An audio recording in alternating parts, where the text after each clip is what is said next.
Hello everyone. ഏറ്റവും കൂടുതൽ ചർച്ചയാവുന്ന ഒരു വിഷയമാണ് ഹിജാബ് കേസ്. എന്നാൽ ഈ ഹിജാബ് കേസിൽ ഒരു ഓഡിയോ ക്ലിപ്പ് വൈറലാവുകയാണ്, ഒരു വോയിസ് ക്ലിപ്പ്. സത്യം പറഞ്ഞു കഴിഞ്ഞാൽ ഏറ്റവും കൂടുതൽ ചർച്ചയാവുന്ന ഒരു വോയിസ് ക്ലിപ്പാണ് ഞാനിപ്പോൾ സൈഡിൽ വെക്കുന്നത്. നിങ്ങളോട് ഒരു കാര്യം ആദ്യം ഞാൻ പറയുകയാണ്. വോയിസ് ക്ലിപ്പ് കേട്ടതിന് ശേഷം എന്താണ് ഈ വിഷയത്തിൽ ഞാൻ പറയുന്നത്, എൻ്റെ നിലപാട് എന്താണ്, അതും കൂടി നിങ്ങൾ കേൾക്കണം. അല്ലാതെ വോയിസ് ക്ലിപ്പ് കേട്ടുകൊണ്ട് ഈ വീഡിയോനെ വോയിസ് ക്ലിപ്പുമായി നിങ്ങൾ കമ്പയർ ചെയ്യരുത്. നമുക്ക് ഏറ്റവും കൂടുതൽ ചർച്ചയായ ആ ഒരു വോയിസ് ക്ലിപ്പ് ജസ്റ്റ് ഒന്ന് കേട്ട് നോക്കാം. ഓക്കെ. സ്കൂളിലുണ്ടായ ഇഷ്യൂ എന്ന് പറയുന്നതേ അതൊരു കൊട്ടേഷനാണ്.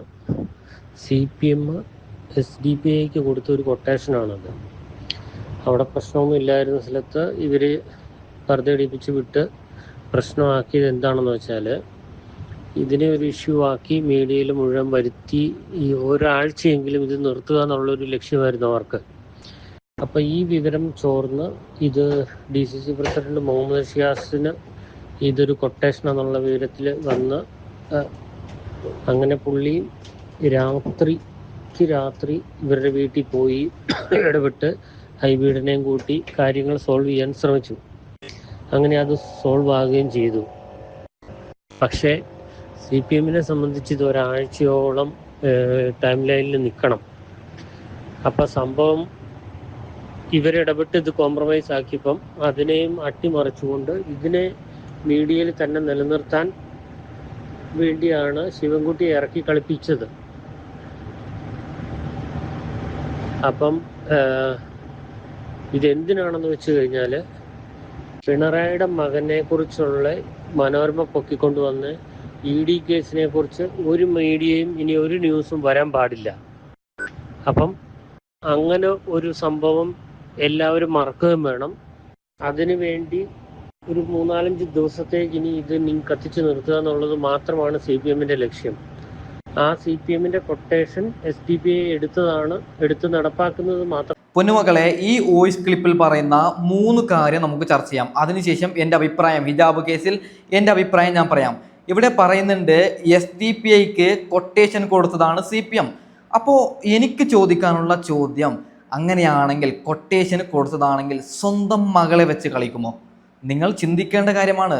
സ്വന്തം മകളുടെ ഹിജാബിനെ വെച്ച് ഇങ്ങനെ കളിക്കുമോ? ഇത് തെറ്റാണ്. അതായത് ഇതൊരു കൊട്ടേഷൻ അല്ല. പൊന്നുമക്കളെ, ഇതിൽ പറയുന്ന രണ്ടാമത്തെ കാര്യം, അയ്യപ്പൻ്റെ സ്വർണം കട്ട വിഷയം മുക്കാൻ വേണ്ടി കേരളം നിലവിൽ ഏറ്റവും കൂടുതൽ ചർച്ച ചെയ്യുന്ന ഒരു വിഷയമാണ് അയ്യപ്പൻ്റെ സ്വർണം കട്ട വിഷയം. അതിനെ മുക്കാൻ വേണ്ടിയാണ് ഹിജാബ് വിഷയം കൊണ്ടുവന്നത് എന്നാണ് ഈ വോയിസ് ക്ലിപ്പിൽ പറയുന്നത്. ഞാൻ അറിയാൻ പാടില്ലാത്തതുകൊണ്ട് ഒരു ചോദ്യം ചോദിക്കുകയാണ്. എന്തിനാണ് സ്വന്തം ബാപ്പ മകളെ വലിച്ചിടോ ഹിജാബ് വിഷയം? ഇത്ര വലിയ, അതായത് അയ്യപ്പൻ്റെ സ്വർണ്ണം മുക്കാനാണെങ്കിൽ ഇതിൽ സ്വന്തം മകളെ യൂസ് ചെയ്യോ? ഇവിടെ സംഭവിച്ചത്, അതായത് ഹിജാബ് ധരിക്കരുത് എന്ന് പറഞ്ഞത് കൊണ്ട് മകൾ ബാപ്പയോട് പോയി കംപ്ലൈൻറ്റ് കൊടുക്കുന്നു, ബാപ്പ അതിനെ കേസാക്കുന്നു. അത്രയേ ഉള്ളൂ. അത് നല്ല രീതിയിൽ കത്തുന്നു. കാരണം ഹിജാബ് ധരിക്കരുത് എന്ന് പറഞ്ഞത് കൊണ്ടാണ്. ഹിജാബ് വിഷയത്തിൽ എൻ്റെതായിട്ടുള്ള അഭിപ്രായം ഞാൻ 2 തരത്തിൽ പറയാം. ഒന്ന്, അതായത് ഇപ്പോൾ സ്കൂളിൽ യൂണിഫോം ധരിക്കുമല്ലോ, അപ്പോൾ ഹിജാബ് ധരിക്കുന്നവർക്ക് അതേ കളറിൻ്റെ ഒരു തട്ടമിട്ടാൽ എന്ത് പ്രശ്നമാണുള്ളത്? രണ്ടാമത്തെ അഭിപ്രായം ഞാൻ പറയാം. ഇപ്പോൾ ഹിജാബ് ധരിക്കാൻ ആ സ്കൂളിൽ, അതായത് നിയമമില്ല, ഞങ്ങളുടെ സ്കൂളിൽ ആർക്കും ഹിജാബ് ധരിക്കരുത്, ഇതിന് അതായത് ഒരു യൂണിഫോമിൻ്റെ ഒരു രീതിയുണ്ട്, ഞങ്ങൾ പറയുന്ന രീതിയിലാണ് യൂണിഫോം ധരിക്കേണ്ടത്. അങ്ങനെയാണെങ്കിൽ നിങ്ങൾ എന്തിനാണ് ആ കോളേജിലേക്ക് നിങ്ങളുടെ മക്കളെ കൂട്ടുന്നത്? ഹിജാബൊക്കെ അലോഡുള്ള ഏതെങ്കിലും കോളേജിലേക്ക് കൂട്ടാമല്ലോ, അതായത് ചേർക്കാമല്ലോ. അപ്പോൾ പ്രശ്നം തീർന്നല്ലേ? എന്തിനാണ് നിങ്ങൾ ഈ ഒരു കോളേജിലേക്ക്, ഹിജാബ് ധരിക്കരുത് എന്ന് പറയുന്ന കോളേജിലേക്ക് കൂട്ടുന്നത്? പിന്നെ എനിക്ക് ഈ കുട്ടിയുടെ ബാപ്പയോട് 2 ചോദ്യം ചോദിക്കാനുണ്ട്. ഇതിനു മുമ്പ് നിങ്ങളുടെ കുട്ടി ഹിജാബ് ധരിച്ചാണോ ആ കോളേജിൽ പോയത്? അഥവാ അങ്ങനെ ഹിജാബ് ധരിച്ച് പോയതാണെങ്കിൽ അവിടെ ഇത്രയും വലിയൊരു ഇഷ്യൂ നടന്നിട്ടുണ്ടോ? അല്ലാതെ ഒരു സുപ്രഭാതത്തിലാണോ ഹിജാബ് ധരിച്ചതവർ ചോദ്യം ചെയ്തത്? ഇതൊക്കെ നമ്മൾ ചോദിക്കേണ്ട ചോദ്യങ്ങളാണ്.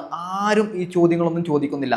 അങ്ങനെയാണെങ്കിൽ നമുക്കൊരു ക്ലാരിഫൈ കിട്ടുമല്ലോ. അതായത് ഈ കുട്ടി ഹിജാബ് ധരിച്ച് മുമ്പ് പോയിട്ടുണ്ട്, പ്രശ്നമില്ല. ഹിജാബ് ധരിച്ച് ഇന്നലെ പോയത് കൊണ്ടാണ് പ്രശ്നം, അങ്ങനെയാണോ? അല്ലെങ്കിൽ കുട്ടിയോട് നമുക്ക് ചോദിക്കാമല്ലോ, ഇത്രയും ദിവസം എന്തുകൊണ്ട് നീ ഹിജാബ് ധരിക്കാതെ പോയി, ഇന്നലെ മാത്രം എന്തിനാണ് ഹിജാബ് ഇട്ടുകൊണ്ട് പോയത്? അങ്ങനെയാണ് ഈ ഒരു വോയിസ് ക്ലിപ്പും കാര്യങ്ങളൊക്കെ ലീക്കാവുന്നത്. പൊന്നുമക്കളെ, ഒരു കാര്യം കൂടി ഞാൻ പറയുകയാണ്. നമ്മളെല്ലാവരും ഒന്നാണ്, മനുഷ്യന്മാരാണ്, ഒരു ചോരയാണ്, ഒരു മതമാണ്. ആ മതത്തിൻ്റെ പേര് മനുഷ്യമതം. അങ്ങനെ ജീവിച്ചു കഴിഞ്ഞാൽ ഈ ഭൂമിയിൽ ഒരു പ്രശ്നമുണ്ടാവോ? ഒരൊറ്റ പ്രശ്നം ഉണ്ടാവില്ല. എന്തിനാണ് ജാതി മതം ഇവിടെ കൊണ്ടുവരുന്നത്? എന്തിൻ്റെ അടിസ്ഥാനത്തിലാണ് ജാതി പറയുന്നത്? എന്തിൻ്റെ അടിസ്ഥാനത്തിലാണ് ഹിജാബ് ധരിക്കണ്ട, മറ്റേതാക്കണ്ട, മറിച്ചതാക്കണ്ട എന്നൊക്കെ പറയുന്നത്? ആർക്ക് വേണമെങ്കിലും എങ്ങനെ വേണമെങ്കിലും ജീവിക്കാം, അങ്ങനെ വിട്ടൂടെ? അങ്ങനെ നമുക്ക് വിട്ടൂടെ? എന്താ അല്ലേ? അപ്പോൾ സത്യം പറഞ്ഞു കഴിഞ്ഞാൽ ഞാൻ പേഴ്സണലി ആഗ്രഹിക്കുന്നത് നമ്മളെല്ലാവരും ഒന്നാണ്. എല്ലാവർക്കും എങ്ങനെയാണോ ജീവിക്കാൻ അവകാശമുണ്ട് അങ്ങനെ ജീവിച്ചോട്ടെ. എന്തിനാണ് നമ്മൾ പറയുന്നത് ഹിജാബ് ധരിക്കണ്ട, മറ്റേത് മറിച്ചതെന്നൊക്കെ? പിന്നെ ഒരു കാര്യം കൂടി പറയുകയാണ്, ഇപ്പോൾ കുറേ കോളേജ് ഉണ്ടല്ലോ, ഹിജാബ് അലോഡുള്ള കോളേജ് ഉണ്ട്, അങ്ങോട്ട് അതായത് നിങ്ങളുടെ മക്കളെ നിങ്ങൾ അങ്ങോട്ട് ചേർത്തോളൂ. എന്തിനാണ് പ്രശ്നം ഉണ്ടാക്കുന്നത്? അപ്പോൾ ഇതാണ് ഞാൻ വൈൻഡപ്പ് ചെയ്യുന്നത്. Okay, by.